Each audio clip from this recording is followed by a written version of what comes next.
An organizer at a stage nearby urging festival goers to keep calm, but also your eyes open because the perpetrator is on the run. They were targeted during the 1971 Liberation War. Then in 1992, when the Babri Masjid chaos was unfolding in India, and then again in 2001, this time because of an election. In 2001, there were more than 18,000 incidents of violence against Hindus in Bangladesh. 18,000. Grief pouring through the streets of Magdeburg today, a growing vigil sparked by a senseless tragedy the night before. When holiday joy turned to horror, a black car plowing through a packed Christmas market, the festivities quickly turned into a frightening and bloody scene as bodies were sent flying, multiple dead, including a 9-year-old girl, at least 200 injured. Some confusion as to whether or not Talabeh, who allegedly drove a car through a Christmas market in Magdeburg, Germany, is an Islamist. Did he shout Allahu Akbar as he was arrested?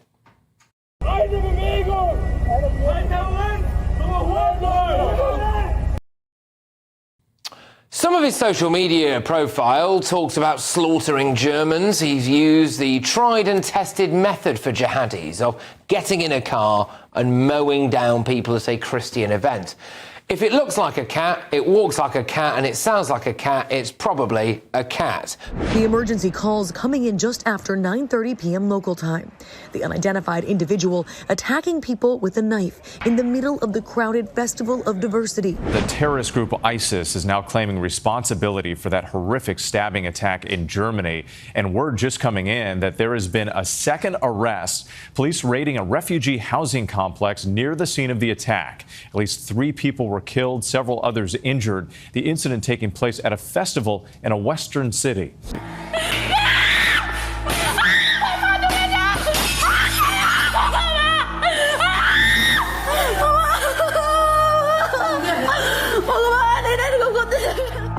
Apparently, it's all misinformation peddled by Indian media. Listen to this. There is a huge information gap in India.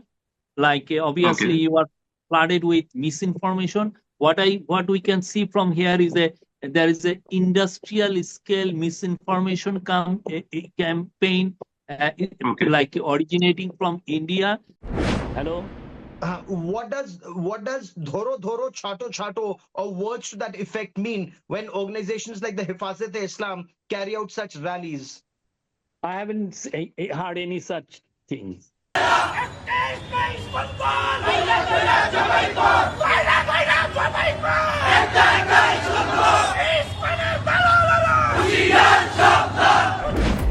Hindu monk Chinmoy Krishna, who has been falsely implicated in sedition charges, is reaching out for justice. But Hindu phobia, the anti-Hindu feeling in Bangladesh is so strong, that not only was his bail hearing deferred by a month, all the lawyers trying to fight his case have been attacked. Ladies and gentlemen, Muhammad Yunus must remember, you can delay justice, you cannot ever silence Hindus. The early hours of New Year's Day in New Orleans. This was Bourbon Street, not long after 3 a.m. 2 people are seen lying in the street as armed officers race to the scene.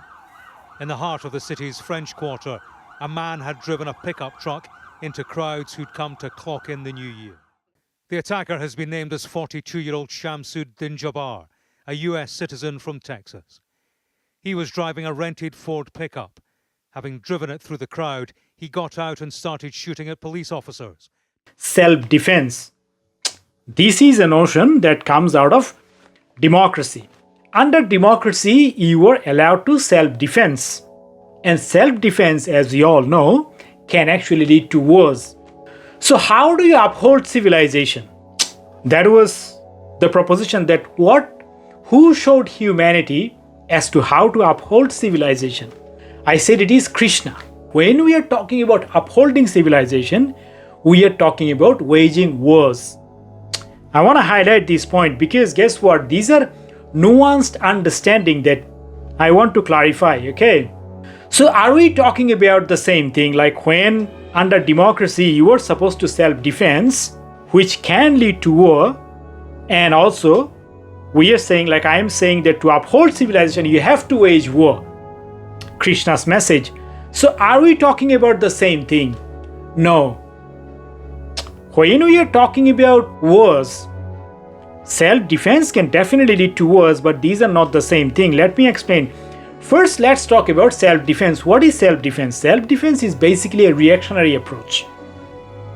It is a reactionary approach. Something will happen, and based on that something, you will react. Even then, you may not be able to react. Let me give you an example. Let's say, for instance, right now, we have all these pro-Palestinian rallies being held all over the world. And what is happening in these rallies? People are chanting, "River to the sea, Palestine will be free." That's a call for genocide on October the 8th in Opera House. As the Jews, these are calls for genocide. What did the democracy do about it? Nothing. Not just in Australia or in the US or in London. All over the world, people are chanting for caliphate in Germany. What German government is doing about it? Nothing. The question is why? See, under democracy, your default position is this. Your default position is equality. You signed up to give them the freedom to chant those slogans. What is your default position? Your default position is equality. That's your default position. So when they're chanting those things, like you already decided that good and bad, these are equal.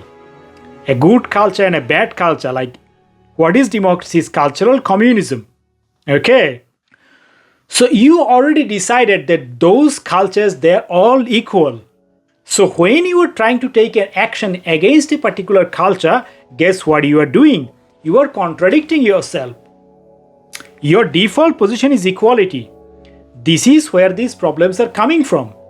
So right now, even if you see that these people are chanting, these people are praising, they are mourning the death of the terrorists, all the democratic countries got nothing else to do other than being a spectator to all this nonsense.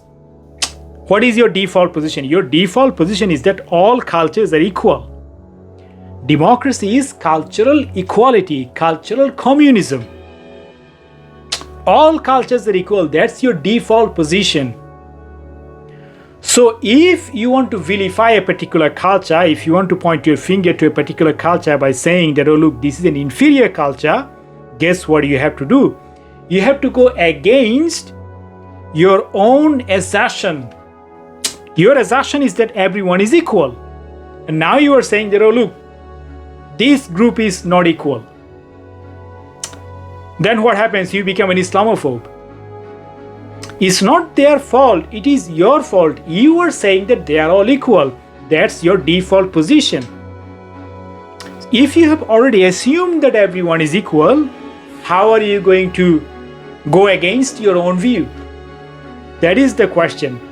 And of course, these things are not very easy to deal with.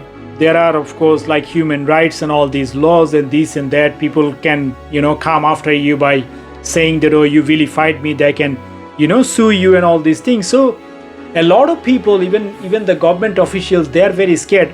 Again, all of these things are coming from your assertion. Your initial assertion, your baseline assertion is that everyone is equal. Because you said so, that's why now you cannot take it back. There are laws to protect those values. Not only you have to go against the law, which will end up in a huge legal battle, understandably, and even if you succeed, how do you implement these values? Because that's not how the society works. You will be singled out by all the other democracies for implementing such a value, for saying that, oh look, these people are not equal. So not only you are allowing a disease to grow, like what is exactly happening? Because let's say, for instance, that you understand, oh look, there is a problem. But because of all of these things, you cannot do anything against it. So you are allowing a problem to grow bigger. If you have a disease, what do? You cure the disease. But because your default position is equality, you are allowing a problem to grow bigger. You are allowing a disease to grow bigger. That's problem number one. And the second problem is Under democracy, yes, we understand that we can self-defend. Under democracy, under self-defense, you are supposed to defend yourself. You are supposed to wage wars. But that is if you are able. What if you are unable? Ask the Hindus in Bangladesh, for instance. Ask the Christians in Middle East or in Africa. How are they defending themselves? How democracy is helping them to defend themselves? The Jews are able to defend themselves, and even then they are facing constant criticism from all over the world. But what about those people who cannot defend themselves? What about them? How democracy served the minorities who are living under Islamic supremacy in those countries? Have democracies served in any of these cases the interest of the minorities? No. In 1938, when the Jews faced pogrom, have democracies served their purpose? Now they can defend themselves. That's a different issue. Although under democracy, under self-defense, you are supposed to defend yourself. But are you able to defend yourself? Not a single democracy is upholding the values of minorities in all these countries where they are living as a minority under Islamic rule.